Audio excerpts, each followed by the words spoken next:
Hello，大家早。我们再来看一下昨天6月21号的 Next Short Position，手套股四大天王 Top Glove 被大炸，本来是减了，突然间呢由1.39呢就炸成1.58，差不多0.28加的那么厉害。但是其他的呢，哈达没有变化 ，Cosine 减了。Supermax 也是减了，现在呢，空军呢就是专炸 Top Glove， 反正其他的呢就慢慢的把它减仓。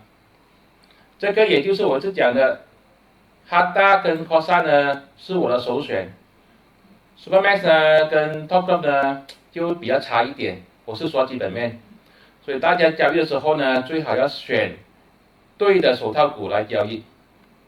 这些都是我的个人看法，并没有任何的买卖建议。谢谢大家。